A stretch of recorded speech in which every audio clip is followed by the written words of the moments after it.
Literally about to do a custom where I sit down on a Kindle in a tracksuit and just scroll on my phone for 5 minutes, not looking at the camera, not saying anything.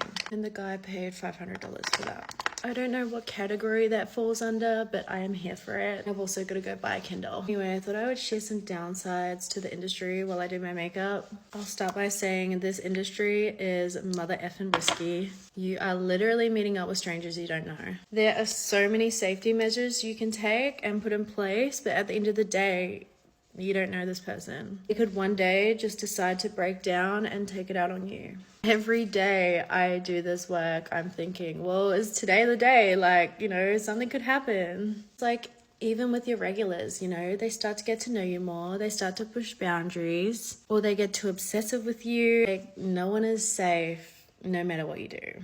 So I'm risking myself every time I do a job. And you got to think, like, is the money worth that? Pretty confident with my process on how I do things, and I charge higher, so that helps. I'm so lucky that I've had a pretty good run so far. The worst I've had is someone trying to not use protection. But I've had some friends who have been in some absolutely awful situations. A lot of the time they come from broths or alcohols. If you go to their house, which I just don't risk. I'm always in a hotel room that I book. I lose a lot of bookings by saying no to alcohols, but I'm not risking that. But it can literally happen anywhere, not just there. Another downside is that your mental health can definitely take a toll. I've always had problems, but especially when I first started this work. I was pretty down when I first started because I would just go and travel and stay at a hotel. I was just so focused on work that I wouldn't really go out. Plus I was just so exhausted, so I would have guys just coming in and out. And yeah, it would get really lonely.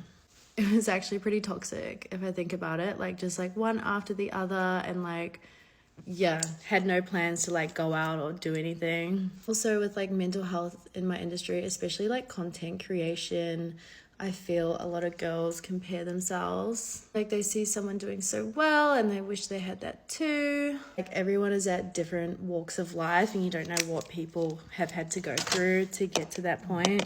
I have an FS friend who is literally constantly booked for overnights. She'll get taken on 1 week vacations to some island with this guy and get paid $20K a week for it. She is busy always and just always booked out. I'm always thinking damn, I wish I was as busy as her. But I've got to remember, she's been an FS worker for 10 years. She has built that clientele. I've talked about this one before.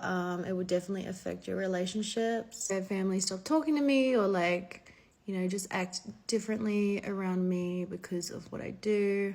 I had a 40-year-old male family member screenshot my Gucci and send it all around the family. I just realized I didn't put powder on. But yeah, literally any girl that I've talked to in the industry has a story like that. I guess with FS, it's a bit easier to hide it rather than just throwing yourself on the internet like I did. You're more at risk of getting STIs and even getting sick. You're seeing multiple people, you're gonna get their germs. I feel ever since I started FS, I get so sick all the time. So I use protection every time, because you have no idea what people are carrying. And I also make sure I'm tested once a month at least. I've also heard of girls getting a low drive because of doing FS. They want to be with their partners because they've just been doing it all day. I don't know why for me though, the more I have, the more I want. For some reason, even when I was in the States, I think I filmed 40 videos in 2 weeks. And then when I'd go out, I'd still need some. Yeah, I wouldn't recommend this work, but if you have to do it, because some people have no other option, do your research, follow girls, and always ask for advice.